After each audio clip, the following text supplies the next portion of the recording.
¿Han escuchado hablar del ratopín rasurado? ¿No? Probablemente este roedor se volverá cada vez más popular, ya que posee una cualidad única: es inmune al cáncer. Así como lo comento, este mamífero utiliza el ácido hialurónico, una sustancia que también producimos los seres humanos, de una manera que evita el crecimiento de los tumores. Los científicos actualmente estudian al ratopín rasurado para encontrar la tan anhelada vacuna contra el cáncer. Difícil de creer. Comenzamos. Las llaman sociedades secretas, pero lo más curioso es que en esta época de la información libre a través de Internet, todo mundo ha escuchado de ellas. La mayoría de las veces es por algo relacionado con una conspiración, un plan. Difícil de creer. Existen muchas de estas llamadas sociedades secretas, que aunque hayamos escuchado su nombre, se consideran así, secretas, ya que no se sabe mucho sobre quiénes son sus miembros o cuál es el propósito final de estas sociedades. Una de las más populares es la masonería, que de acuerdo con sus miembros tiene como objetivo la búsqueda de la verdad a través de la razón y fomentar el desarrollo social y moral del ser humano, además del progreso social. Para ingresar en esta, se debe ser mayor de 18 años y un masón debe de recomendarte. Se dice que una vez adentro, la mayor recompensa del iniciado es el descubrimiento de sí mismo. Hay muchos grupos en contra de las ideas que promueve la masonería. Entre ellos, la Iglesia Católica, que ha declarado que esta doctrina es incompatible con la fe de la misma Iglesia. E incluso se ha decretado que sus miembros corren el riesgo de ser excomulgados. Los Iluminados son una sociedad secreta que ha aparecido en muchas obras de ficción, deformando su verdadera esencia y volviéndola aún más misteriosa. La realidad es que esta sociedad fue fundada por un grupo de pensadores radicales en el siglo XVIII con el fin de oponerse a la superstición, los prejuicios, la influencia religiosa sobre la vida pública, los abusos del poder del Estado y para apoyar la educación de la mujer y la igualdad de género. No obstante, se tuvo que disolver a los pocos años porque la orden fue prohibida y sus miembros perseguidos. En las últimas décadas se ha relacionado a los Illuminati con diversas historias de conspiración. Se dice, por ejemplo, que la orden sigue estable y que es el poder detrás de varias naciones y empresas que buscan crear un nuevo orden mundial. La Orden de los Nueve Ángeles es una sociedad secreta surgida en Inglaterra que sigue, dicen, un satanismo extremo. ¿Qué tan extremo es la pregunta? Tan solo imaginen que ellos están a favor de los sacrificios humanos, justificándolos como una forma de limpiar al mundo de los débiles para crear así una nueva sociedad mejorada. El grupo Bilderberg no es propiamente una sociedad secreta. Más bien, es una reunión anual a la que asisten aproximadamente las 130 personas más influyentes del mundo. Lo hacen mediante una invitación. Los asistentes a estas reuniones son dirigentes de varios países, intelectuales y empresarios, y lo que se habla en ellas se mantiene así, en secreto. Incluso los mismos participantes tienen que jurar que no discutirán sobre lo que se dice ahí. La justificación que dan para todo es, de nuevo, secreto. Es que así los asistentes pueden hablar de forma libre sin miedo a que sus opiniones se filtren a la prensa. Para los amantes de las conspiraciones, a este grupo se le puede ver como gente poderosa que trama planes para dominar al mundo. Uno de los mayores mitos del siglo XX precisamente tiene que ver con una sociedad secreta, el Priorato de Sion, popularizado por la novela El Código da Vinci, aunque numerosos investigadores han probado que dicha sociedad no existió. Todavía hay muchas personas que piensan que es real y que sirve para proteger a los supuestos descendientes de Jesucristo y María Magdalena. Difícil de creer.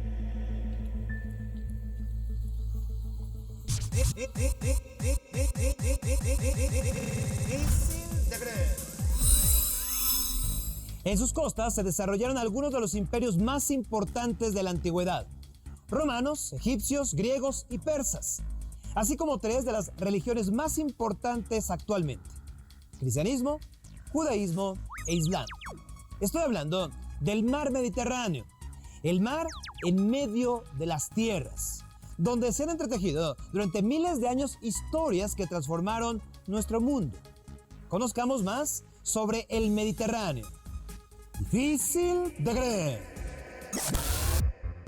Hace tal vez 6 millones de años, el Mediterráneo era una enorme cuenca seca y salada, debido a que en la región que conocemos como Estrecho de Gibraltar, los movimientos de las placas tectónicas habían construido una presa natural que impedía que el agua del Océano Atlántico lo inundara. Pero, de pronto, eso cambió. Y entonces la naturaleza creó las cascadas más grandes en la historia de la Tierra. Se piensa que esas cascadas tenían 10 veces el tamaño de las cataratas del Niágara. Sin embargo, el Mediterráneo no se llenó en unos cuantos meses. No, pasarían 4.000 años para que lo que en ese entonces eran los picos de las montañas se convirtieran en islas, como las actuales Cerdeña, Malta o las islas griegas. Una vez que ese proceso terminó, la fauna se estableció creando uno de los ecosistemas acuáticos más ricos de todo el mundo. Pero el trabajo de las fuerzas de la naturaleza no terminó en ese momento, ya que durante milenios las erupciones volcánicas y los desplazamientos de tierra le dieron al Mediterráneo la cara que conocemos desde hace apenas unos miles de años. La riqueza del Mediterráneo permitió que cientos de pueblos se establecieran alrededor de sus costas, iniciando así la revolución más importante de nuestra historia. Hablo de la revolución agrícola, que suponemos comenzó en la región de la media luna fértil en la costa oriental del mar Mediterráneo. Miles de años después de que los primeros pueblos se asentaron, surgieron los primeros imperios, que aprovecharon la posibilidad de navegar libremente por las aguas del Mediterráneo. Esto para comerciar, pero también para iniciar peleas entre ellos. Muchas de estas batallas se pierden en las olas del tiempo, pero otras dieron lugar a magníficas leyendas e historias como la Guerra de Troya, Jason y los Argonautas o los 300 espartanos que detuvieron durante días a los miles de guerreros persas. También en sus aguas se libraron algunas de las batallas navales más impresionantes, pero ninguna como la llamada Batalla del Mediterráneo, que es como se le llama a los diversos enfrentamientos que duraron casi toda la Segunda Guerra Mundial, desde el 10 de junio de 1940 hasta el 2 de mayo de 1945. Pero el Mediterráneo no solo vivió conflictos, también permitió que el ingenio humano desarrollara nuevas formas para navegar, debido a que se crearon las primeras vías de comercio internacional marítimo que perduran hasta nuestros días, propiciando un intercambio no solo de bienes alimenticios, sino también de tecnologías, materiales y, lo más importante, de ideas. Un ejemplo de estos desarrollos tecnológicos son las carabelas, un tipo de barco que aprovechó los conocimientos que se adquirieron para navegar el Mediterráneo y que, como sabemos, utilizó Cristóbal Colón para descubrir el Nuevo Mundo. Debido al enorme comercio que se viene realizando desde hace miles de años en el Mediterráneo, se considera que es el lugar con más tesoros sumergidos en el planeta. Algo con lo que está de acuerdo Mel Fisher, un cazatesoros que en 1985 descubrió un galeón español que contenía, escúchenlo bien, 450 millones de dólares en piezas de oro y plata. El Mediterráneo ha entregado millones a aquellos que se han aventurado a buscar sus tesoros. Según cifras no oficiales, las casas de subastas estarían ganando al año entre unos 20 y 30 millones de dólares de tesoros recuperados del Mediterráneo. Y digo no oficiales debido a que dichas riquezas son reclamadas por los países de origen de los navíos hundidos, por lo que los cazatesoros no dan parte de sus descubrimientos para evitarse tener que devolver lo encontrado. Y claro, no me refiero solo a oro plata y piedras preciosas. También hablo de importantes vestigios arqueológicos, sobre todo griegos y egipcios. Por otro lado, el Mediterráneo es un mar que hoy en día sigue teniendo una gran importancia para Europa, Asia y África debido a su tráfico marítimo. No obstante, la contaminación y el calentamiento global amenazan con que en el corto plazo sus costas se vean severamente afectadas, por lo que ciudades tan emblemáticas como Venecia podrían estar viviendo sus últimos años.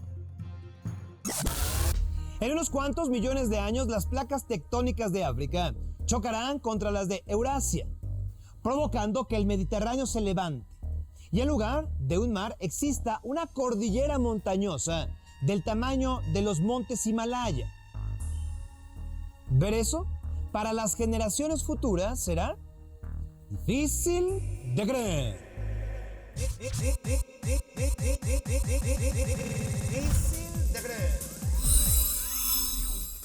De acuerdo a la Organización Mundial de la Salud y la ONU-SIDA, a finales de 2011 se registraron 34 millones de personas infectadas por VIH-Sida en el mundo.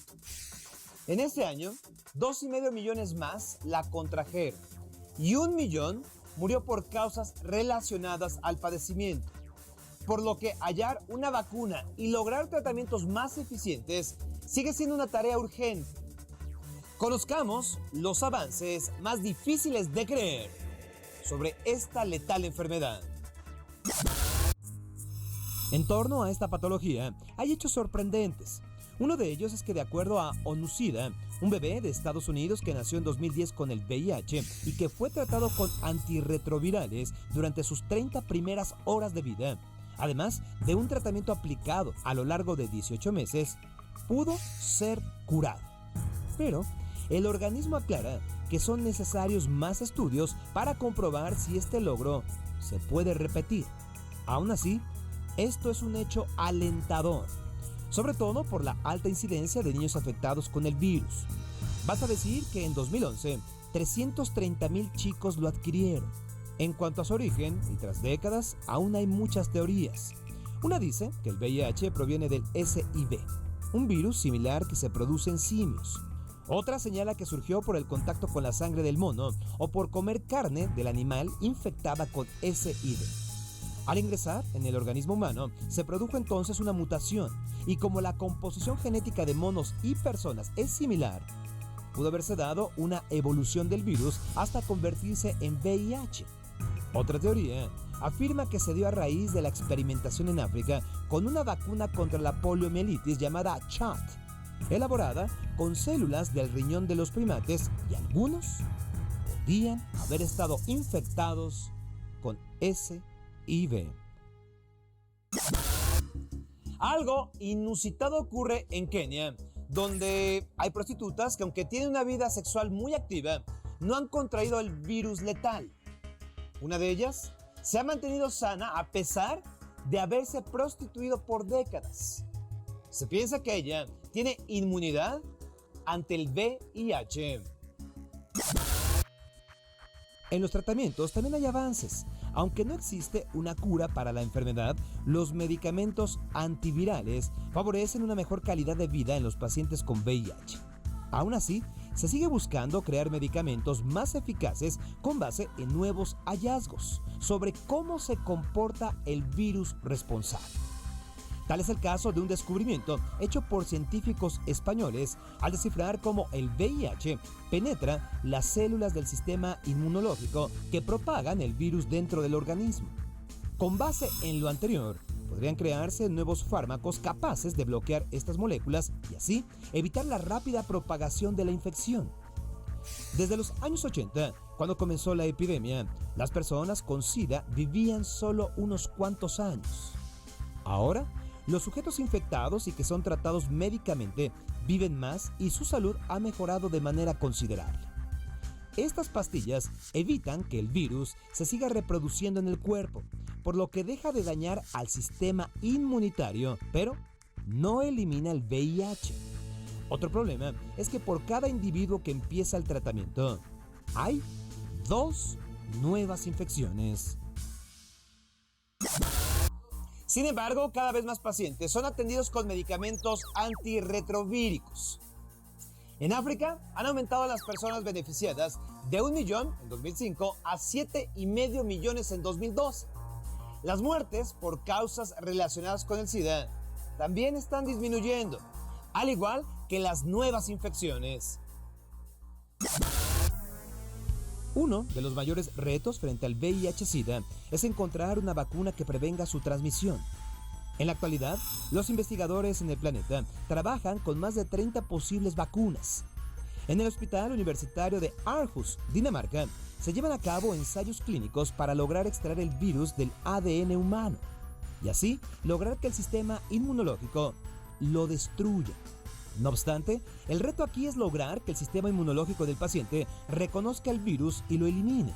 Asimismo, ha habido infinidad de vacunas ineficaces, como se vio en Estados Unidos cuando se detuvieron las pruebas experimentales en 2.500 personas de 19 ciudades de aquel país. Esto tras comprobarse que no prevenía la infección por VIH, además de que no era capaz de reducir la carga viral o cantidad del virus en la sangre. Además del uso del condón para prevenir el VIH, hay sustancias que pudieran evitar la enfermedad.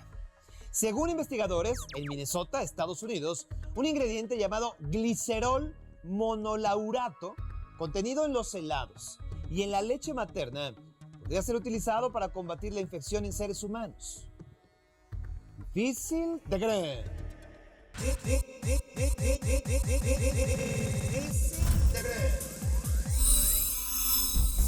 La celebración del Día de San Valentín surgió en 1830 y en esa época se acostumbraba a entregar tarjetas de amor que contenían pequeños espejos. Esto como símbolo de admiración. Difícil de creer.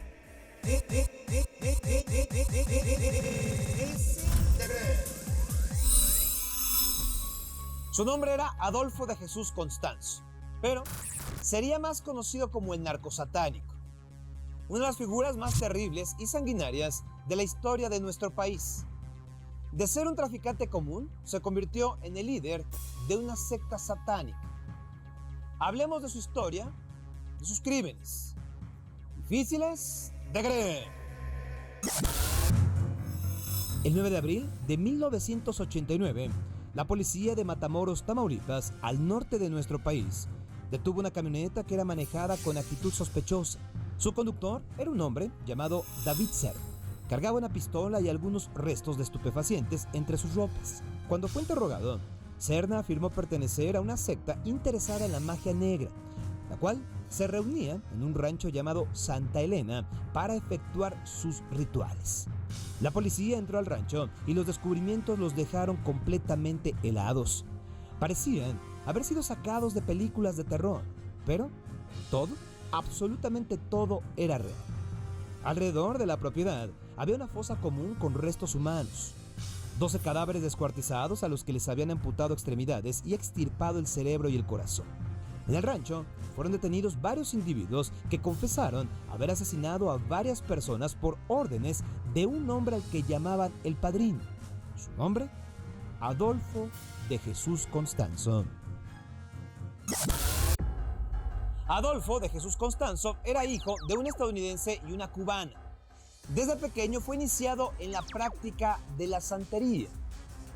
Comenzó sus trabajos en Miami, pero después se trasladó a México, donde empezó a traficar droga. Pero obtuvo mucho más éxito ofreciendo rituales de magia negra a gente poderosa que llegaba a pagar miles de dólares por sus servicios. Constanzo se hizo pronto de una cómplice, una mujer de origen norteamericano llamada Sara Villarreal Aldrete, que también se convertiría en su amante. Ella, con el tiempo, se convirtió en la sacerdotisa de la secta y en la reclutadora de nuevos miembros a los que les prometían ser invulnerables a las balas.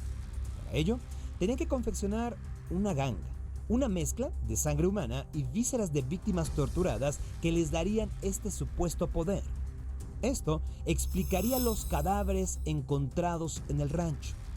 De acuerdo con Adolfo, Las mejores víctimas eran personas de raza blanca, por lo que entre los cadáveres se encontraron jóvenes que habían sido secuestrados en Estados Unidos, como el estudiante de medicina Mark Kilroy, a quien le habían cortado ambas piernas. Luego del descubrimiento del rancho, Adolfo y sus cómplices lograron escapar, pero fueron perseguidos por todo México. 3 semanas después del macabro hallazgo, fueron rodeados en un departamento de la Ciudad de México. Constanzo amenazó con revelar nombres de supuestas personalidades que lo protegieron. Aún así, no logró escapar. Las patrullas rodearon el departamento donde Constanzo se encontraba con sus cómplices. Entonces ordenó aventarles fajos de dólares con la intención de distraerlos. Cuando los policías ignoraron el dinero, los enfrentó a balazos. Durante 2 horas, aquello se convirtió en una escena de terror. Al final, al verse derrotados, Adolfo le pidió a uno de sus compañeros que le disparara. Así lo hizo. A final de cuentas, Adolfo no fue capturado vivo, pero sí Sara Aldrete, quien fue condenada a 600 años de prisión por esos crímenes. Adolfo de Jesús Constanzo y Sara Aldrete pasaron a la historia como unos de los criminales más sanguinarios de los que se tenga memoria. Ni sus rituales pudieron salvarlos de sus terribles destinos. Difícil de creer. Soy Sergio Sepúlveda. Hasta la próxima.